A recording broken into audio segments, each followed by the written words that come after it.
Thank you for returning for the afternoon session. We're going to move through with our presenters this afternoon. We have an additional presenter that is here that will finish up the day for us. Our next presenter is Angela Gridley, and if Angela would come to the front, we would appreciate it. And welcome. I hope it's okay. I asked my son to assist me. Oh, absolutely. Yes. Thank you. Thank you so much, young man. Appreciate it. Thank you. And he's going to hold two pictures of my daughter. Go stand up front. Hello, everyone. Thank you for allowing us to share our story with you. I don't know a whole lot about the technicalities of how the technology works and all the measurements of the blind spots and so forth, but I do know Olivia's story well, and I would like to share that with y'all. In December of 2005, our family gathered at my brother-in-law's house in South Carolina to celebrate Christmas with his brothers, sisters, and their children. I was inside doing laundry, and my husband was outside taking care of our dogs that we had brought with us.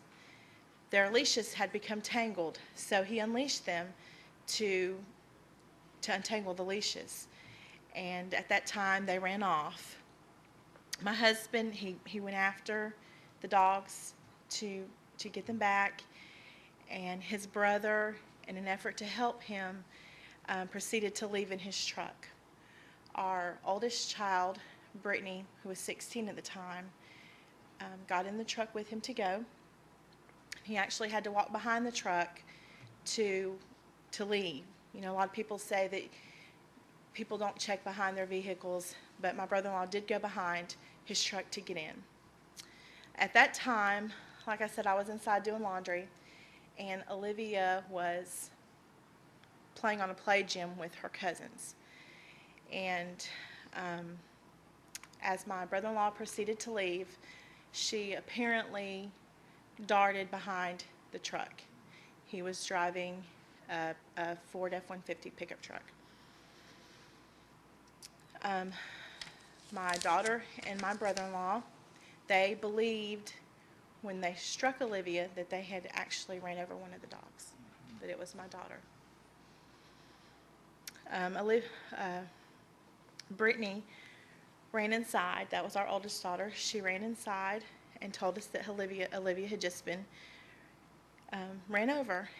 And at that time, I don't even know how I made it outside the house. It was like my feet didn't even touch the ground. I could not even believe what I was hearing.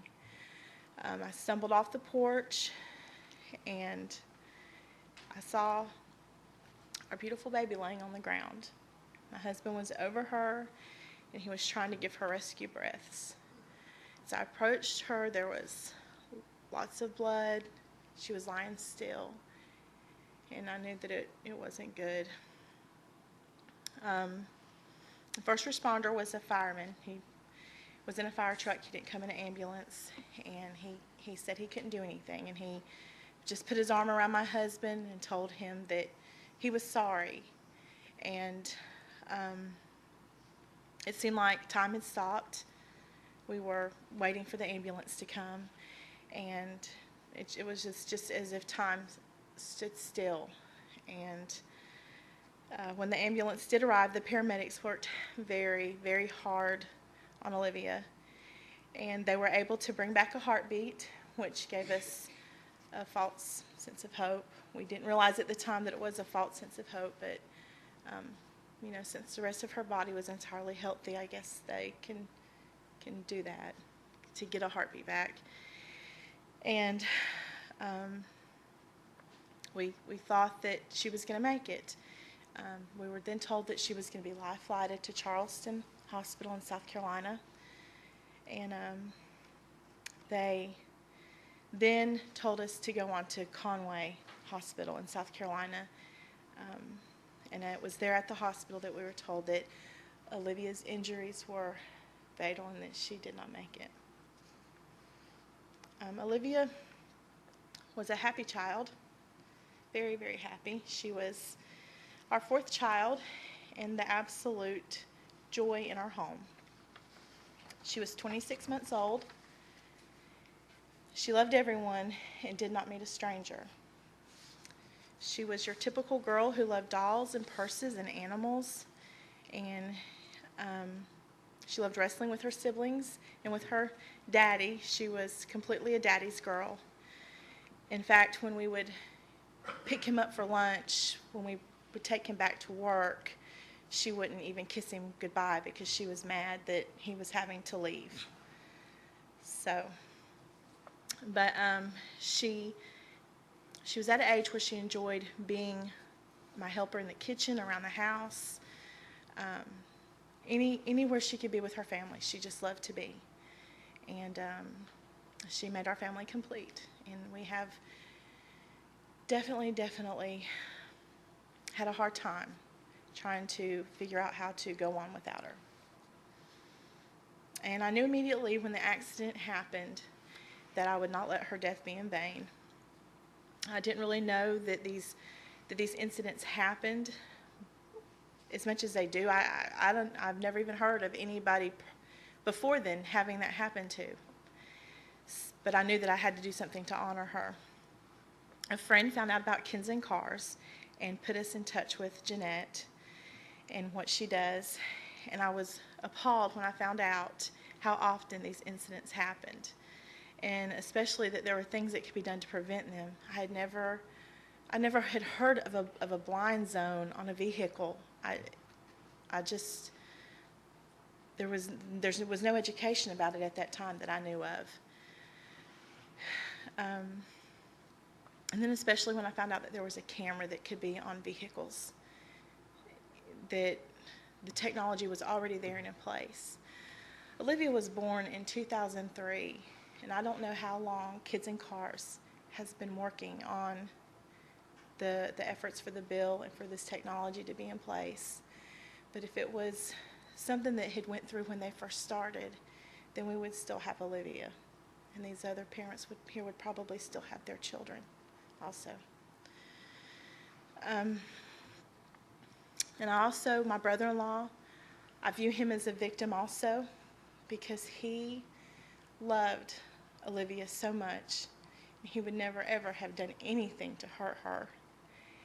And he struggles every day with what has happened, what he's went through.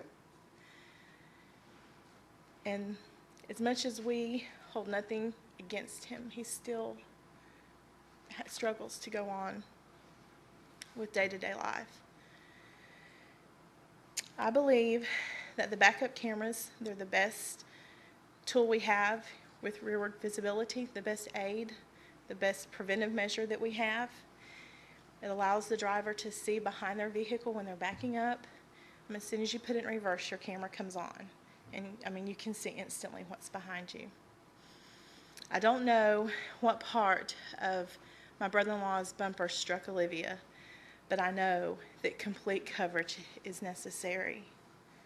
There's really no reason in doing it halfway. If you're going to do it, you should have complete coverage, and the camera should come on immediately.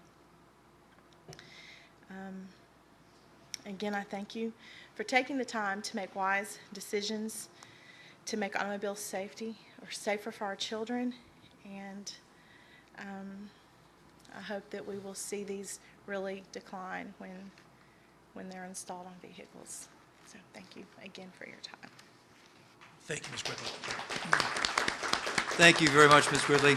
Really appreciate it. And again, we very much recognize the courage it takes to discuss these things in this kind of forum. Our next presenter is Dr. Greg Gulbranson.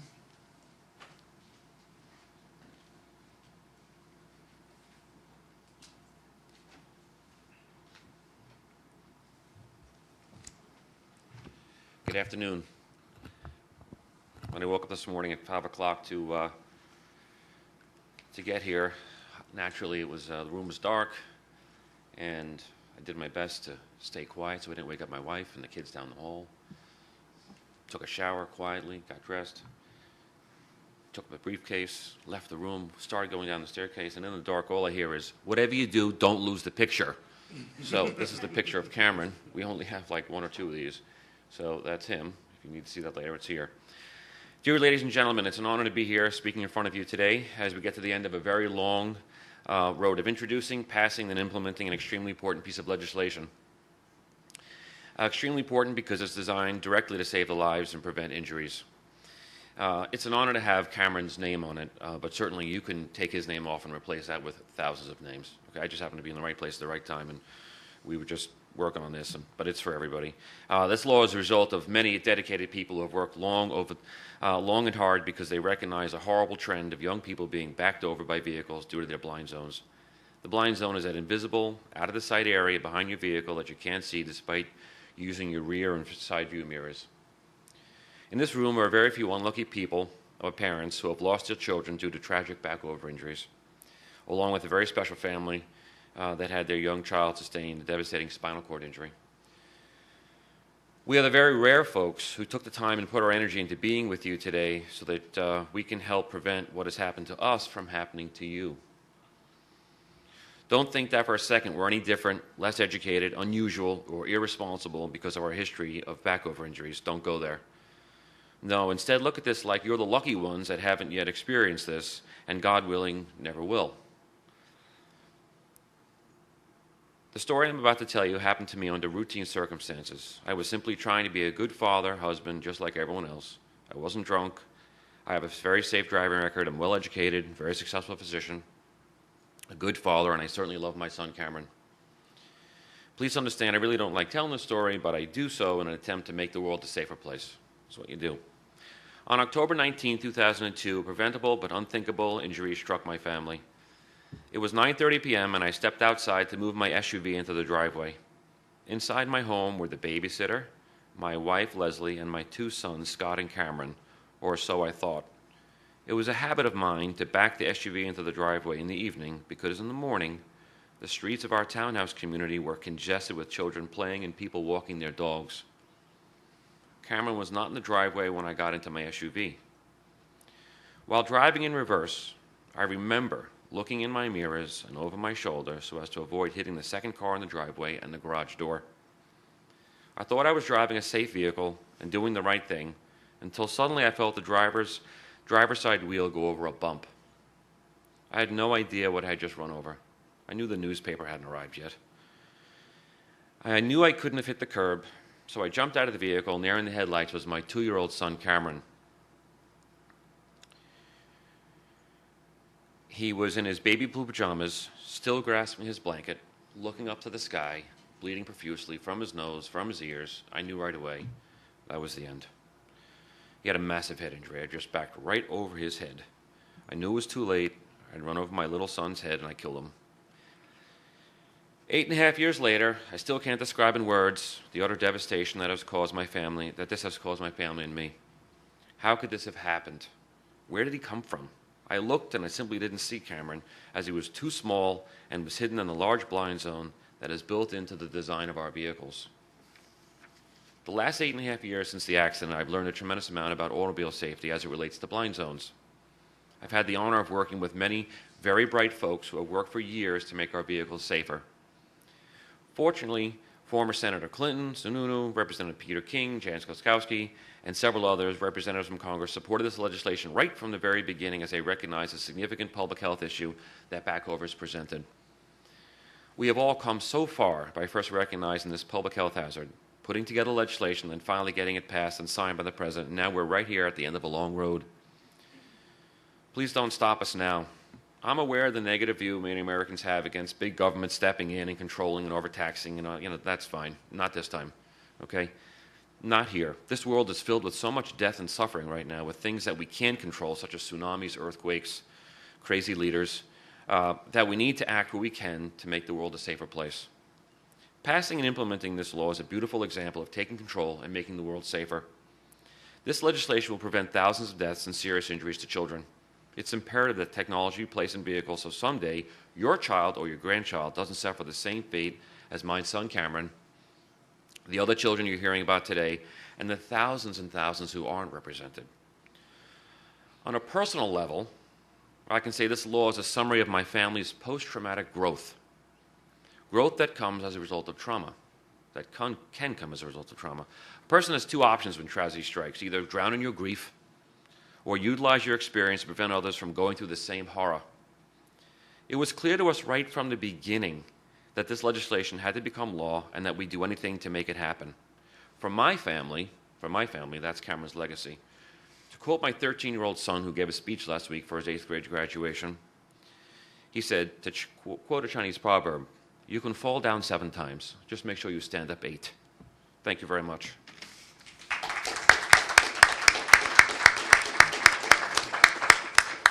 Dr. Gobranson, thank you so much. And I know you're an exemplar of, as you said, thousands of families who experience this, but it is your willingness in the very beginning and your leadership to convey your story to a lot of members of Congress and a lot of staff that really helped get us as an agency here today. So really, thank you again for everything that you've done. Really do appreciate it. Thank you. Thank you, Doctor. Thank you very much. Our next presenter is Bill Nelson.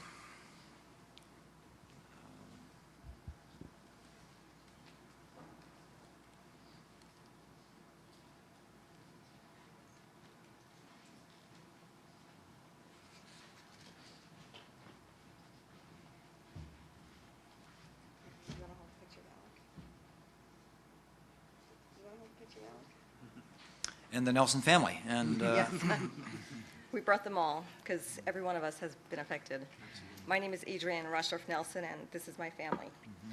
I'm here today to talk about the very real need for backup cameras to be standard issue in all vehicles manufactured in the U.S. Let me give you a brief history of a snapshot of our life, my husband and I. We always look to do the safest thing for our children. When we read about loose items in the back of a station wagon having the potential to become flying missiles in the event of a rear-end collision, we purchased a cargo net.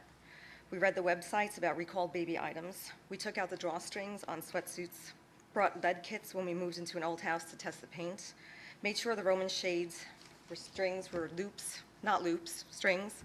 We bought a house at the end of a cul-de-sac where there would be few cars coming and going. We were careful, not paranoid.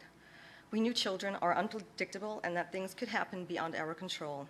We figured we would control what we could to have them grow up safe and happy. We couldn't. On April 24th, 2004, every time I'm like, you're not going to cry this time. Our third child, Alec, our second son, was killed in our driveway by an SUV backing up. It was my father, a loving, cautious man who moved his car 20 feet. His life and our lives were irrevocably changed in less than 30 seconds. The issue is not why our 16-month-old child was outside. He was with his siblings playing on the lawn when my father thought he would move our car in order to load everyone into it easier. He loaded his tools into the back, closed the tailgate, got into the vehicle, looked into his rear and side view mirrors, and backed up. He saw nothing. And that is the issue, the complete and total inability to see behind you when you back up. There is no walk around the car safety measure that works to see if somebody is behind you, because he did that. In the time it took him to close the back, get in, and put the car into reverse, Alec had walked behind it. Since his death, we have worked tirelessly to raise awareness of the deadly blind zone behind vehicles. In some cars, it extends to the length of a driveway. 125 people, mostly children, die each year, while another 2,500 go to the ER. That means about 700 children since Alec's death have died. That's 701 too many. Losing a child is, hands down, a parent's worst nightmare.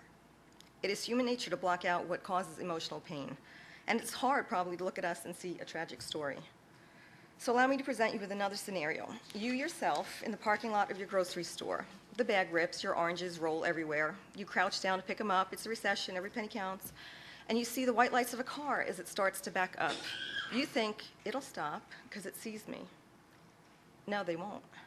You are as invisible to that driver as those children who were all killed before. You will not be seen because they cannot see you. The concrete island, the unexpected low mailbox, the bike, skateboard, lawn tool in your driveway. As cars get bigger and rear visibility diminishes, the need for a backup camera in all vehicles becomes very apparent. This is not easy. Easy would be not to talk about our lost boy. As you probably heard today, seatbelts and airbags met with resistance when they were first proposed as standard issue in vehicles. But statistics do not lie. Countless lives have been saved because they are in vehicles. Our most fervent hope is that we will see those stats and Backover's deaths drop as well. There will always be cars on the road that do not have a camera. We will continue to raise awareness because there should never have to be a family of 8 that only asks for a table for 7. Thank you.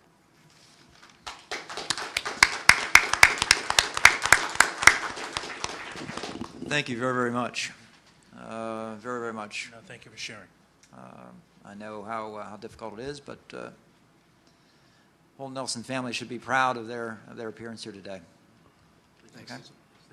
Thank you. Thank you. Thank you for having us here. I didn't really want to be here.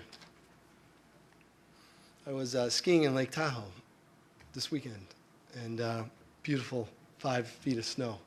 Fell a bunch of times, but I had a great time. And left a day early. And I really didn't want to be here. But I have to be here. We have to be here. To be here with Adrian, our children, tell our story about Angel Alec. And she just did, and I'll comment a little further on that. I clearly remember reading in Newsday, the Long Island paper, about the horrific tragedy that the Gilveransons went through. You know, we're fellow Long Islanders, and when you read that, and here's this man, this doctor, that obviously giving his life to dedicate to saving children and helping children, and then goes through that, and everybody's just, your heart gets